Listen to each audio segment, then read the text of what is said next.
दोस्तों नमस्कार, जय श्री राम। दोस्तों ऑफिशियली प्रेम के इस यूट्यूब चैनल में मैं प्रेम शंकर गुप्ता आप सबका स्वागत करता हूं। दोस्तों आज हमारी चर्चा का विषय है चरणजीत सिंह चन्नी, भूतपूर्व मुख्यमंत्री पंजाब, और उनका दिया हुआ बयान संसद में। वो कहते हैं अमृतपाल कौन है? जो खालिस्तानी समर्थक है, खालिस्तान का समर्थन करने वाला, भिंडरावाले का समर्थन करने वाला, और वो आज असम के डिब्रूगढ़ जेल में बंद है। उस पर NSA लगा हुआ है। आतंकवादी गतिविधियों में वो मिला हुआ पाया गया। कुछ दिन पहले अजनाला में पुलिस के कस्टडी से, अजनाला थाने से कुछ लोगों को छुड़ाया गया था, और पुलिस पे इतना उस समय प्रेशर था, पुलिस पे प्रेशर बना के कुछ लोग उस थाने में घुस जाते हैं और कुछ आतंकवादियों को, खालिस्तान समर्थित आतंकवादियों को जिसको पुलिस ने थाने में बंद कर रखा था, उसको छुड़ा के ले जाते हैं। वो अमृतपाल जो 9 साल ट्रक ड्राइवर के तौर पे दुबई में काम किया, उसके बाद उसकी 4-5 महीने अमेरिका में भिंडरावाला बनने की ट्रेनिंग दी गई उसको। उसके बाद उसको प्लांट किया जाता है भारत में, और वो एक भिंडरावाले की तरह, वो जब दुबई में था तो जीन्स टी शर्ट वगैरह पहन के रहता था, दुबई में ट्रक ड्राइवर की नौकरी करता था। लेकिन जब उसको भारत में इम्प्लांट किया गया तो उसका हुलिया बदल चुका था, और वो भिंडरावाले की तरह दिखने की कोशिश करने लगा, उसी तरह बंदूक लेके चलने लगा। और उसे देखिए, पंजाब सरकार में उस समय उसके हिमायती लोग बैठे हुए थे, उससे बंदूक का लाइसेंस भी मिल गया। उस समय पंजाब में कांग्रेस की सरकार थी और उसे बंदूक का लाइसेंस भी दे दिया गया, और वो बंदूक लेके चलने लगा। और उसमें लोग, खालिस्तानी समर्थित जो लोग थे, वो उसमें भिंडरावाले की छवि देखने लगे। तो उसे बाद में आम आदमी पार्टी की सरकार आई, उस समय उसे काफ़ी छूट दी गई। और ये जो मैं थाने वाली घटना बताया, ये उसी समय हुई, उस समय आम आदमी पार्टी की सरकार थी। लेकिन बाद में जब केंद्र का दबाव पड़ा तो आम आदमी पार्टी ने फिर केंद्र का समर्थन किया और उससे गिरफ्तार करवाने में केंद्र सरकार की मदद की, और उसे गिरफ्तार करने के बाद उसे डिब्रूगढ़ आसाम के जेल में अभी रखा गया है। और देखिए, वो एक उग्रवादी है, खालिस्तान समर्थक उग्रवादी है। और हमारे देश की कानून व्यवस्था कैसी है कि उसे चुनाव लड़ने की छूट मिल जाती है, और वो चुनाव लड़ता है, चुनाव जीत भी जाता है।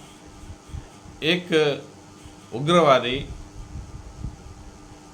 चुनाव लड़ता है और उसे लोग वोट भी देते हैं। तो मतलब पंजाब में खालिस्तान समर्थक लोगों की संख्या दिन पर दिन बढ़ते जा रही है।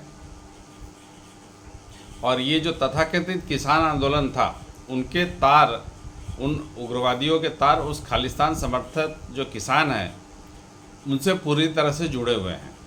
क्योंकि कल की ही घटना है जिसमें राहुल गांधी उस खालिस्तान समर्थित किसानों से संसद के परिसर में, संसद में उनको एज ए LOP जो ऑफिस मिला है वहाँ पे मिलते हैं। और आज चरणजीत सिंह चन्नी का अमृतपाल के समर्थन में बयान आ जाता है। चरणजीत चन्नी जो एक संसद में, वो एक सांसद हैं, चुने गए हैं, और सांसद में खुलेआम अमृतपाल का समर्थन करते हैं। और वो कहते हैं कि अमृतपाल को छोड़ा जाना चाहिए क्योंकि वो 20 लाख लोगों द्वारा चुना गया है, और उसे उस उग्रवादी को छोड़ दिया जाना चाहिए ताकि वो और उत्पात कर सके भारत में। तो कांग्रेस भाजपा के विरोध में इतने नीचे तक चली जाती है कि अगर दरकार हुआ तो अपनी माँ को भी बेच दे। अब देखिए, इंदिरा गांधी को किसने मारा? खालिस्तान समर्थित आतंकवादियों ने मारा। लेकिन उसका पोता, इंदिरा गांधी का पोता, वो उसी उग्रवादियों के समर्थन में खड़ा हो जाता है। उसके पार्टी के लोग उसी उग्रवादी के समर्थन में खड़े हो जाते हैं। तो भाजपा का विरोध करते करते कांग्रेस कब देश के विरोध में खड़ी हो जाती है, ये कांग्रेस को पता नहीं चलता है। और कांग्रेस की जो शहजादे हैं उसको तो और मालूम नहीं चलता है कि उसको सही क्या है, गलत क्या है। अब वो भरी संसद में अमृतपाल के समर्थन में बयान देता है और कांग्रेस का खंडन तुरंत बाद आना चाहिए था। उसी संसद में ही कांग्रेस का खंडन आना चाहिए था कि इस स्टेटमेंट को, ये जो बयान आया है चन्नी का संसद में, इसका हम सपोर्ट नहीं करते हैं।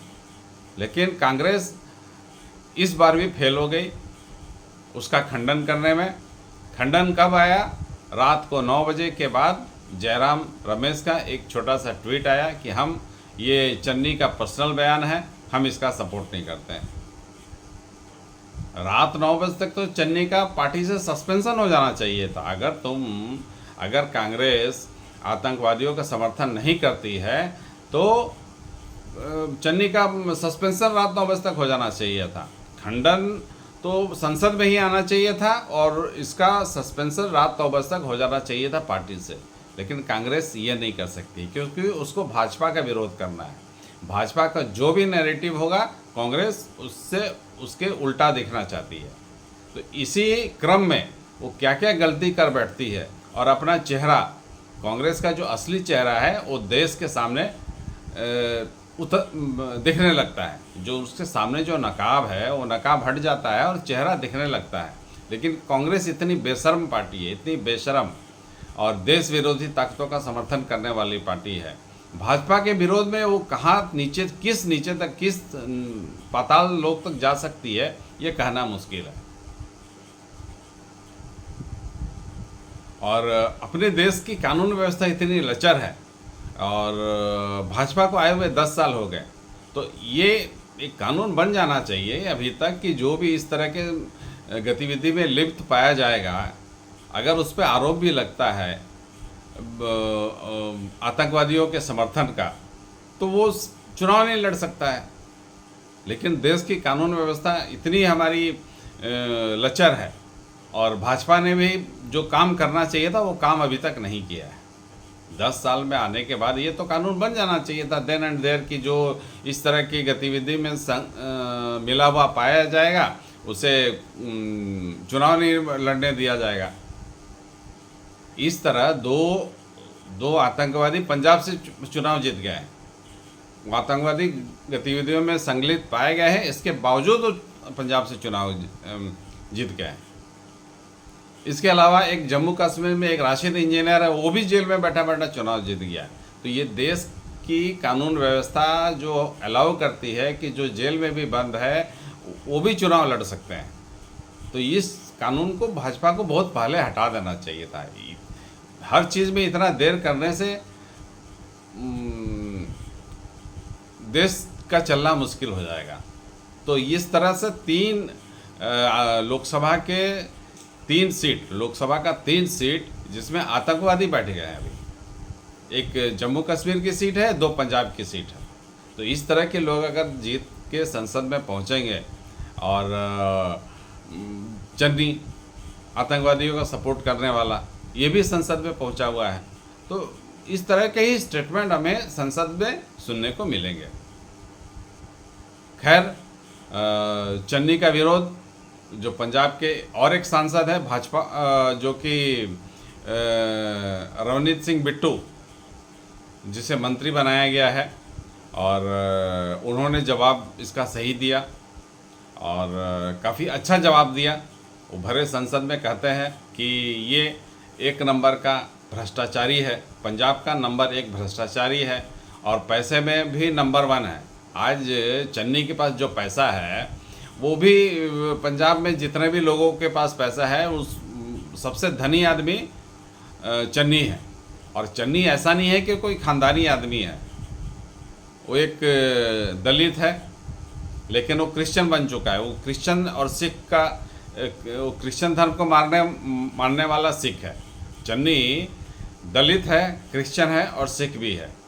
वो जो SC ST का भी फ़ायदा उठाता है, नीची जातियों को जो सुविधाएं मिलती है उसका भी फ़ायदा उठाता है, और क्रिश्चियन भी बन गया है वो। तो इस तरह के दोगले चरित्र के लोग हैं कांग्रेस में। खैर, इसका जवाब बिट्टू ने, रवनीत सिंह बिट्टू, जो कि भाजपा के मंत्री हैं और वो भी पंजाब से आते हैं, और उन्होंने काफ़ी अच्छा जवाब दिया। भरी सभा में, भरी संसद में उसने चन्नी को 1 नंबर का भ्रष्टाचारी बताया और 1 नंबर का पैसे वाला बताया, जो कि पंजाब से आता है। और अगर चन्नी में गैरत होती तो वो उसी दिन, कल के मतलब आज के ही दिन उसे मानहानि का मुकदमा बिट्टू के अगेंस्ट में डालना चाहिए। लेकिन देखिए वो डालता है कि नहीं डालता है। मुझे तो नहीं लगता है कि वो डाल पाएगा, लेकिन बिट्टू ने काफ़ी कड़ा जवाब दिया और कांग्रेस के जो झूठ है, चन्नी का जो झूठ है, उसको भी उजागर किया। चन्नी ने और एक बात कही कि किसान के जो नेता है वो 4 नेताओं पे NA से लगा है, जिसे पीयूष गोयल, जो कि भाजपा के मंत्री है केंद्र में, उन्होंने इस बात का खंडन किया और उन्होंने चुनौती दी, चन्नी को चुनौती दी कि इस बात को प्रूफ करे कि कहाँ पे 4 किसानों पे NA से लगा हुआ है। तो उसका जवाब चन्नी के पास नहीं था, क्योंकि झूठ बोलना कांग्रेस के नेताओं की आदत बन चुकी है। कुछ भी बोलो, झूठ बोल के निकल लो। लेकिन अब कानून काफ़ी कड़ा हो गया है, अब उनको झूठ बोलने के पहले सोचना पड़ेगा। और उसका जो विरोध बीजेपी ने किया रवनीत सिंह बिट्टू के थ्रू, वो काफ़ी धमाकेदार था। और इस तरह का देन एंड देयर विरोध होना चाहिए। अगर संसद में कोई भी झूठ परोसा जाता है तो उसका उसी समय विरोध होना चाहिए कि ऐसा झूठ आप कैसे बोल रहे हैं। तो खैर, कांग्रेस का ये चेहरा उजागर हो गया कि भाजपा के विरोध में वो आतंकवादियों को भी सपोर्ट कर सकती है।